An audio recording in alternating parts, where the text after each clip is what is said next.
wonderful blessing of having an office talagang here in downtown Davao. The company has only been open 6 months and yet we're all the way in Mindanao na. Can you imagine? Yes. Grabe si Lord, nakakalula. In fact, nag-uusap kami ni Ana kanina, nandun kami nagpipicture kami sa malaking sign nyo. And sabi ko, grabe best, nakaka-proud. Di ba? Sobrang overwhelmed. Iyakin talaga ako, pasensya na kayo. Nakaka-overwhelmed talaga na.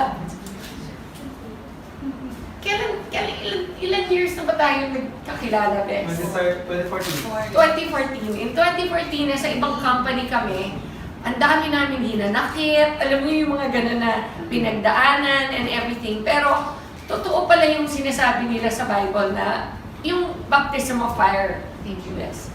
Di ba yung kailangan dumaan ka talaga minsan sa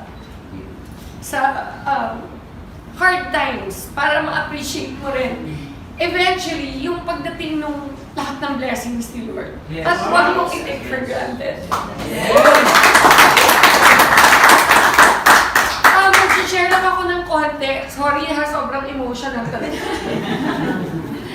Ay! Whew! Time out! Okay, in year 2000, 2001, na-diagnose po ako ng breast cancer. Stage 2, right breast. Nakikita niyo, buo na ulit. Pinabelo ko na yan. And in 2001, stage 2 ako, I had to remove a large part of my right breast kasi nandun yung tumor. And sinabi po sa akin na cancerous siya. And 30 years old pa lang ako noon. So ang feeling ko, ang bata-bata ko pa, mamamatay na ako.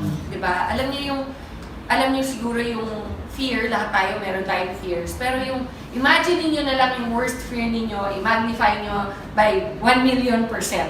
Ganon siguro yung dumating na fear sa buhay ko. And yet, at the time, because I was already Christian, which is why it's so important na talagang may relationship tayo kay Lord, is because pag dumating yung mga pagsusubok sa buhay natin, kahit na meron possibility na we won't make it, diba? There's a possibility na kunin na nga tayo ng tuluyan ni God, at least meron kang peace of mind deep inside na kahit ano pa mangyari, alam mo kung saan ka pupunta. Alam nyo, that gives you so much peace. And in spite of all the fear and all of that, talagang nagpursige. I prayed so hard. Sabi ko, Lord, kung trial lang to, kung may dahilan ka, kung may purpose ka para sa akin, why I am going to go through this journey, kasi everyday naman sa buhay ng tao is a journey until makarating ka na sa iyong dapat puntahan, which is either heaven or hell. Diba? And for us, hopefully, it is heaven, all of us. And during that journey, I prayed so hard that He would show me the reason why He allowed that to happen in my life. And that is when, after my first chemotherapy, where I lost all my immune system, ang average po ng immunity ng white blood cells sa katawan ng tao is between 15 and 20,000. Ang akin po, bumagsak ng negative. As in, walang-wala na. Ubos. In fact, so much so na kapag may pumasok na nurse na may sipon or nanggaling sa isang restaurant na meron siyang hinawakan na bagay na may virus or whatever, pwedeng ipasa sa akin, for sure I'll die. It was that bad, my immune system. Naka-reverse isolation po ako sa hospital, which means naka-bubble. Yung kama ko, naka-plastic siya. So, bawal kahit anong virus na makapasok po dun sa room ko. Kasi my health was so detrimental na even somebody na kakatawa man na nagkulangot sa labas at pumasok sa kwarto ko, pwede na akong hawaan ng whatever virus at pamatay ako. It was during that time that I begged my doctor to allow me to have a laptop. Kasi, imagine niyo, kunyari, itong stage na to, naka-cover ng plastic. Okay? At ako'y nasa loob, in a bed.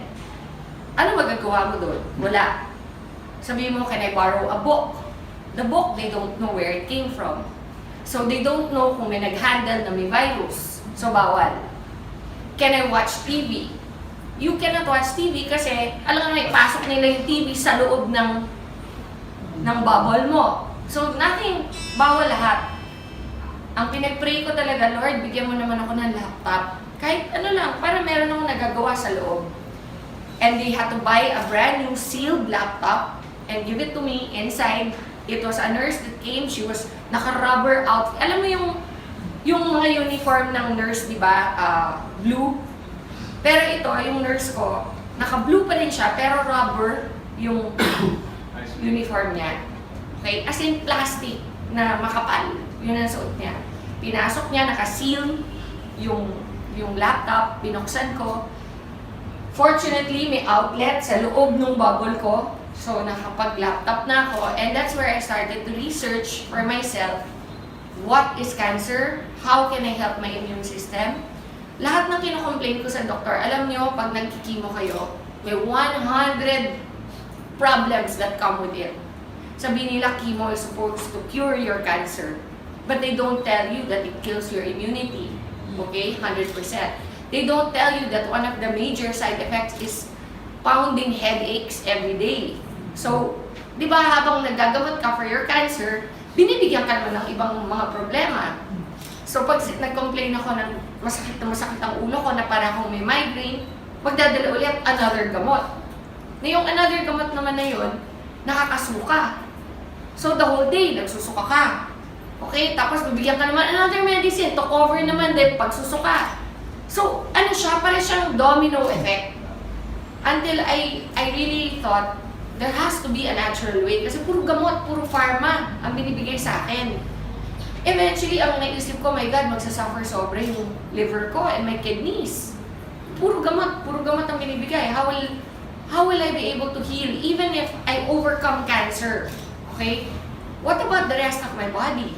What about my kidneys and my liver and my heart, which has gone through so much because of the chemotherapy? How am I going to recover from that? That's when I started to do all the research online. How to boost your immunity naturally. And you know, honestly, it's amazing. Ang daming ways na mag-boost ng immunity natin naturally.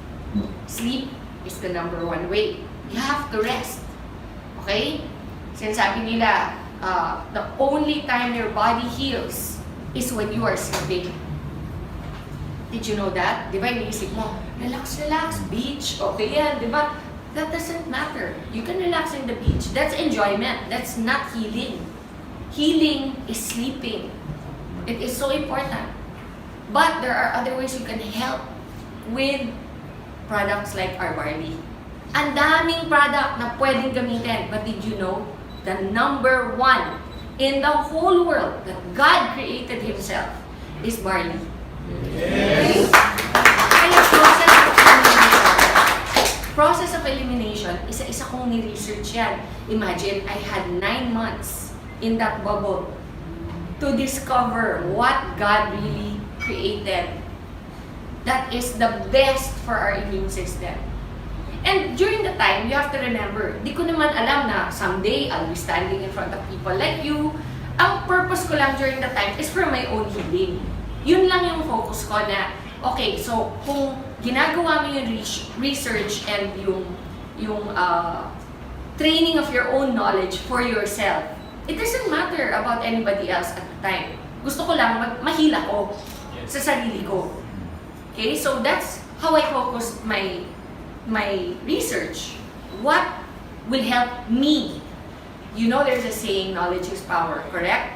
So, you have to become knowledgeable. You guys, this is now your business. Be knowledgeable. Don't take my word for it. Don't take the word of IAM or ICA or anybody in the company that will speak to you and tell you about the benefits or whatever. Hear us. Listen to us. Pero afterwards, go into your own research. Kasi knowledge nyo yan. Knowledge nyo yan, and that is your power. And that is what I did. Through my own research and my own readings, I realized, isa-isa, malunggay. Wow, taas ng ano niyan. Healing powers niyan. Okay? Yung ampalaya, taas din ng healing powers niyan. Guyabano, wheatgrass, but above them all is barley. Above them all. It's so amazing kasi yung highest niyan, next to barley is wheatgrass. And yet yung wheatgrass is only half as powerful as barley. Half! So everything else is below that. Berries are very high also. Okay, pero the best way to boost your immunity is through barley. And so, since alam ko na kung anong barley, kung ano yung pinaka-best way to boost my immune system, next step, aling barley? Daming klaseng barley from all over the world. Okay, meron India, may China. Actually, barley can be grown in any cold country. May US, okay, everywhere. New Zealand. The best is from Australia. And only one place in Australia grows barley. Why? Because the weather, the soil, the way it is planted and harvested, the way it is treated in the plant, so that the integrity and the purity of the product itself, of the plant itself, is contained 100%. So pagdating po sa packaging natin, everything, until it gets to your table, until you open it and put it in your glass, it is still 100% there, as if it was the day they harvested it itself. That is how amazing our barley is. Now, how does barley affect people? We're not a pharma company. We don't do a million tests. We believe in what God says. He promises certain things, and try it. What have you got to lose? For me, I was already in the hospital. Nasa hospital na ako. Lahat ng sinasabi ng doktor, ginagawa ko na. Lahat ng gamot, tinetake ko. And yet, bakit? Hindi nila ako mapagaling the way nag-recover ako nung nag-barley ako. Yes. Kaaway ng mga doktor ang mga natural products. I have to be honest. Because they don't make money from natural products. That's the beauty of IAM. IAM has made it available to you so that you can make money from natural products. You know, during my first chemo, I was in that bubble. I was thinking already things like, pag namatay ako, kamusta kaya yung anak ko? Sino mag-aalaga? All the things that you don't think about when you're 30. And I was already thinking, and accept ko na, okay naman daddy niya eh, kahit hibalay kami. Mapapalaki niyang mabuti yan. Andiyan naman mama ko, my sisters, di ba? Little did I know that God had a plan. That someday, what now? That was 2000. 17 years later, I would be here with you. Yes.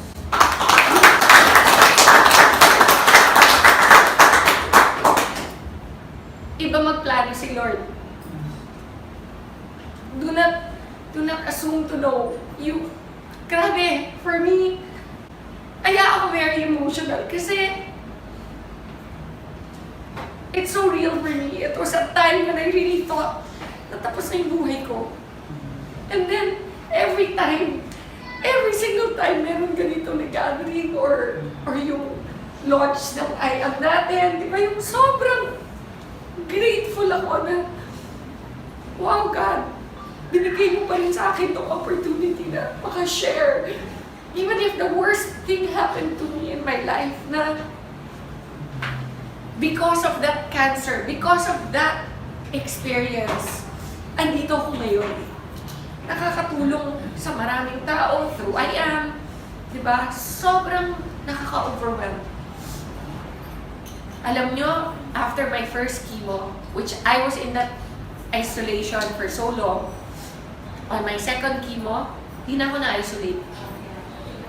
Yung immune system ko, which took 21 days to recover from the first chemo.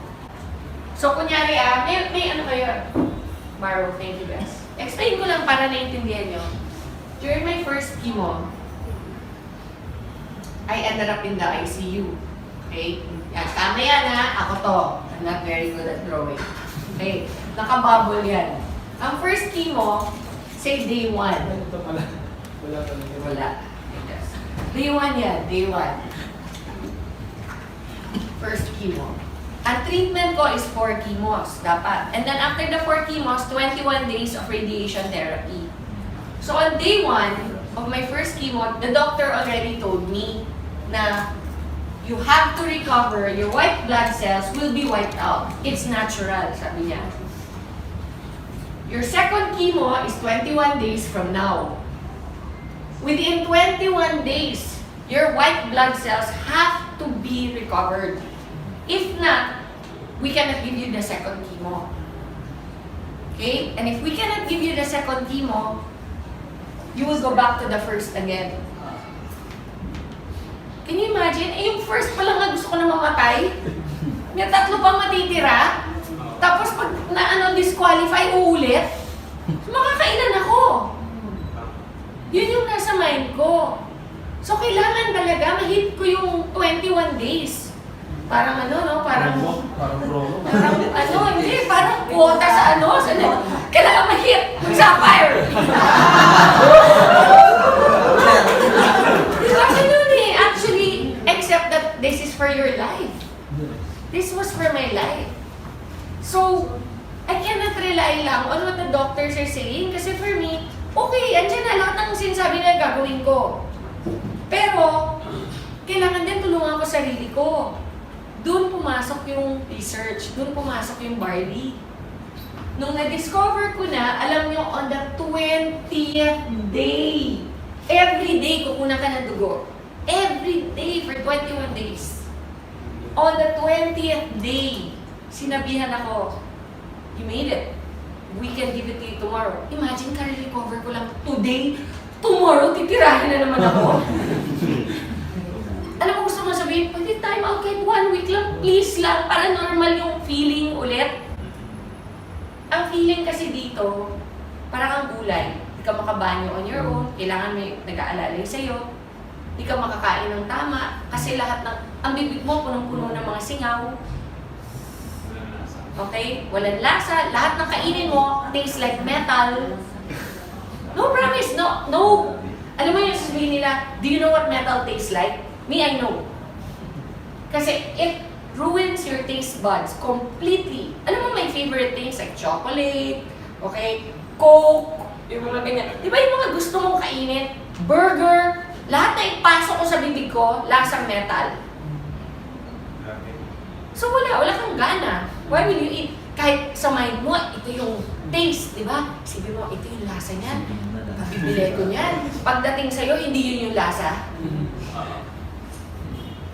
Yun yung side effects ng chemotherapy. So I made it to my second. By then, imagine, 20 days na ako nagre-research.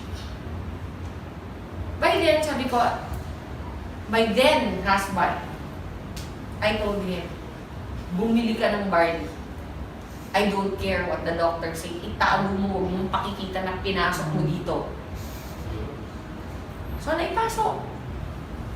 I kept taking it. Alam mo, on my second chemo, it took me 4 days to recover. Wow. 4 days! Kanina sabi ni Pichi, meron daw tao dito na nag-testify na nagtatago na siya. Na meron daw gallstones. Gallstones ba? Yes. Gallstones. And after 3 days of taking the Barley, 4 days. 4 days, what happened? Lumabas. Ganun ka-powerful yung Barley. There are people it takes years. There are some conditions that I had that took years to recover, but it still recovered. Like, because of chemotherapy, one of the side effects is my ovaries shut down. So no more mens. No more period. So my doctor told me I'll never have children again. And I only had one child back then, si Lexi. She was only 6 when I got diagnosed. And when my doctor told me na I'll never have children again, parang feeling ko, okay na rin. At least I have one. But in the back of my mind, I was thinking, what if I get a recurrence in the future? Okay? What if next time I'm not so lucky? What if next time God really wants to take me na? Diba? Sabihin natin, 5 years from now, 10 years from now, bumalik yung cancer, which is very, very much a possibility for any cancer patient. Once may cancer ka na, chances of recurrence are always 50% higher than somebody who's never had cancer. Okay? So, but now I'm on my 16th year. So, out of the woods na ako. Kumbaga, normally, ang recurrence happens within 2 years.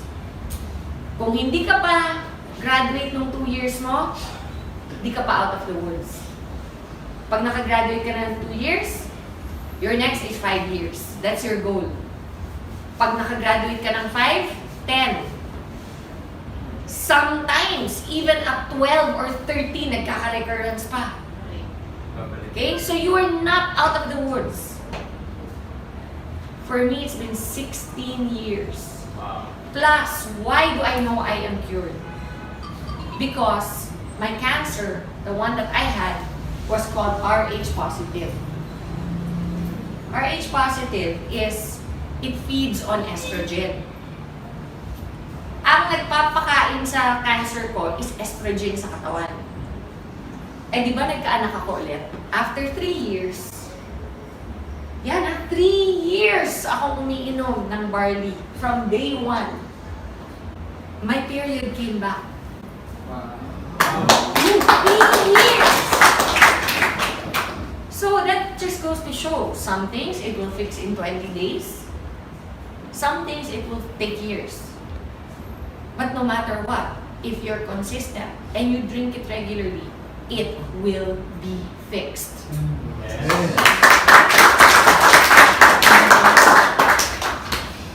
So on the 3rd year, I got pregnant and I have my son. During my pregnancy, all my doctors were going crazy. Nako, that's so dangerous. You have to have a medical abortion immediately. You have to do this, you have to do that. Nako, you cannot. You're a cancer survivor. Do you want to get cancer again? Yun yung sinasabi sa akin. Because nga, when you get pregnant, what goes up in your system? Estrogen. Correct? When estrogen goes up, I'm feeding the cancer. So whatever is dormant, whatever is sleeping in my system will wake up again. And it will be fed. And I will get it again. Yun yung fear. Even my mom, iniiyakan ako. Hindi daw ba sapat na pinadaan ko na sa kanya one time. At uulit pa ako. I'm so selfish. Lahat! I heard it all. You're a selfish person. You're only thinking of yourself. Lahat yan. Sinabi sa akin. But you know, I knew. In my heart, I knew. God will not allow this if there's no purpose. Yes. And you know, now my son is 12. Imagine he's 12. What if I had an abortion? He'd not be here. You know? And he brings everybody so much joy. Not just me, my mom, my daughter. And you know, when I found out I was going to have another child, you know, I knew in my heart it was going to be a boy. Hindi ko pa alam yung sex. Pero in my heart, I knew God promised. He said to me, you're gonna have a son. You know, from the day that I knew I was pregnant, alam ko lalaki. And I knew also that, you know, I was reading Malakay. Because I have so many testimonies about tithing. Some other time regarding tithing. But in a nutshell, when I went to the States and I found out I was pregnant, I had no money. None. But I was always a very faithful tither. Tayo, nagpapayaman, di ba? Like what Pastor said earlier. It all belongs to God. All of it. Pag 10 pesos lang ang pera mo, easy no to give 1 peso. Pag 100 pesos, easy to give 10. Pag 100,000 na, madali pa bang magbigay ng 10,000? Or, pag 1 million na, kaya mo magbigay ng 100,000? Harder, di ba? Why? It's relative. It's the same ratio. Why does it become harder? I remember there was one time I earned 1 million pesos in one TV show.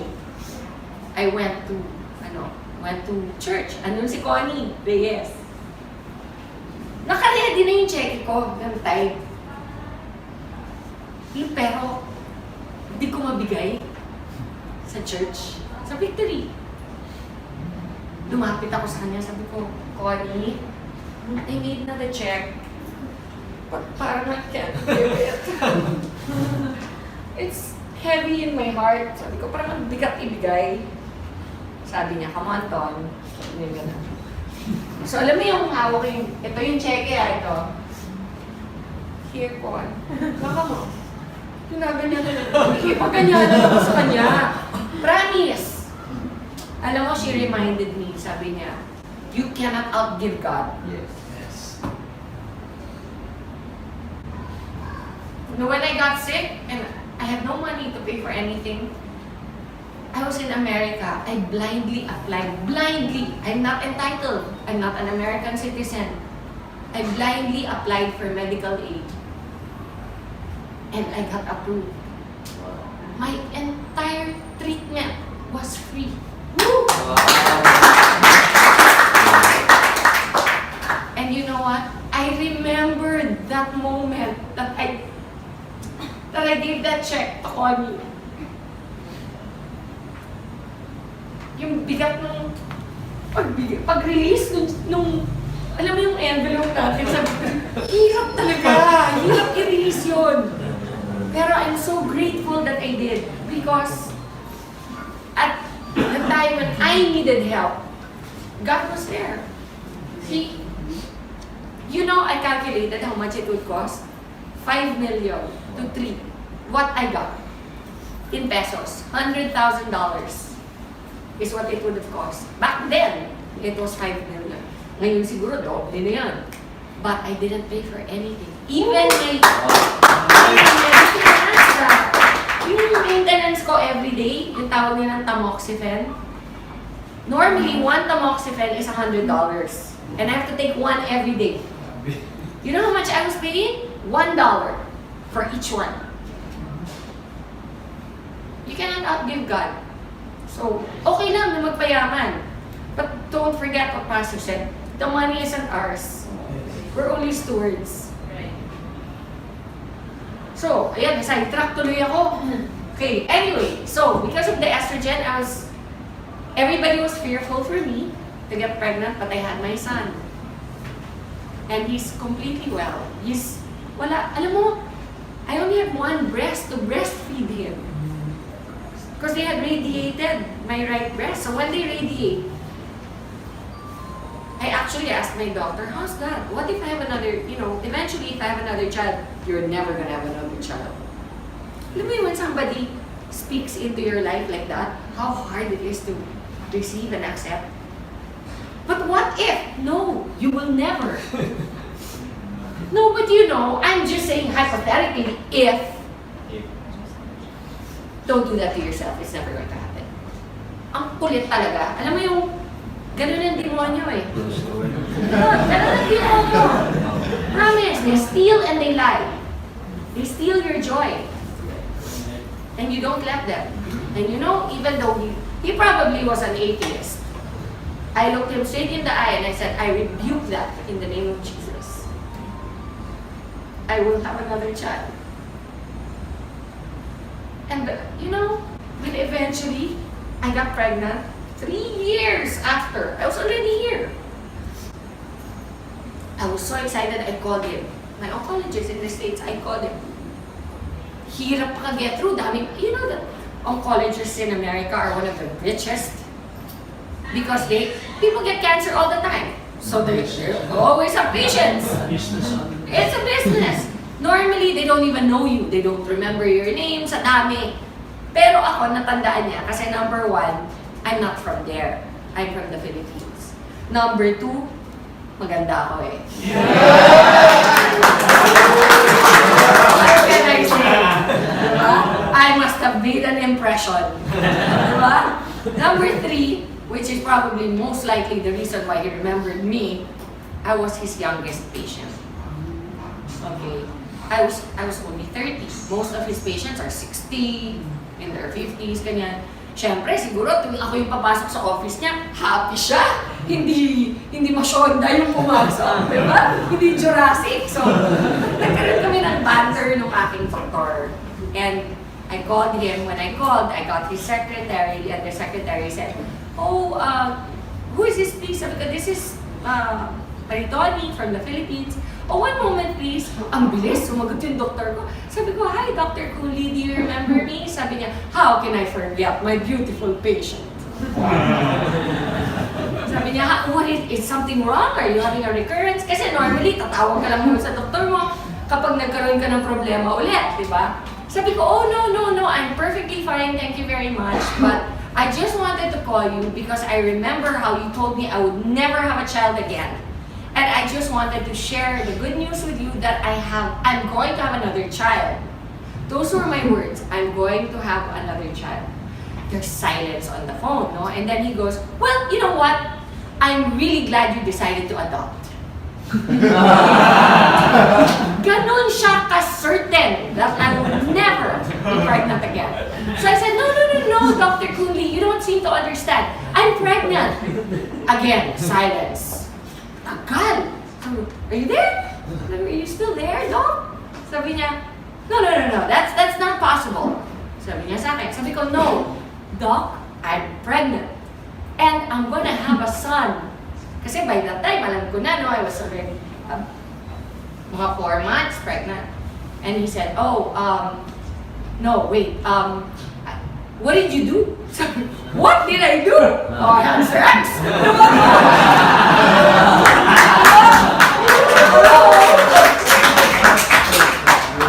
No, but, you know, I said to him, "Nothing, I didn't do anything." He goes, "No, you must have done something."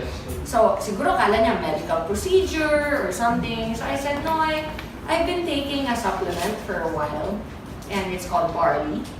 And ako yung nag-educate sa kanya about what I had done this whole time, from day one. Sabi niya, "Oh, you're a sneaky one." Sabi ko, "But it worked." And sabi niya, "Oh, well, I'm very happy for you." You know, and in as much as we are not allowed to recommend those things, being doctors, we do not stop our patients if they want to. Sabi niya. So, imagine, that's my oncologist na. He's the one that told me I'll never have a child again. He's the one that told me that, you know, if I get pregnant, for sure I'll have a recurrence. And yet, here I am. My child is 12 years old. I'm 100% in good shape. I would like to say I'm in more than good shape. Yes!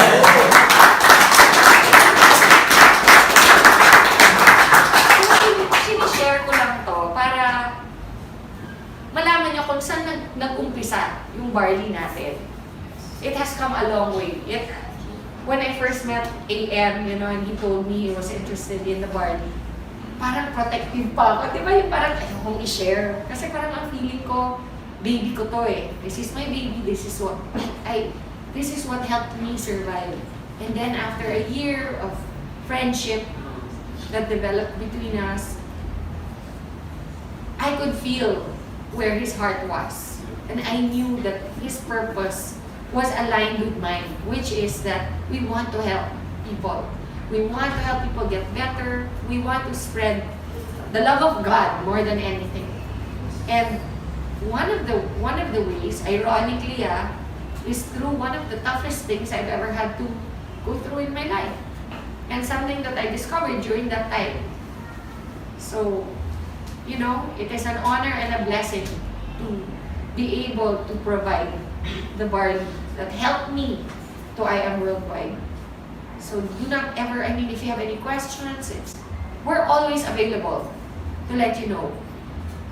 You know, I always encourage also members.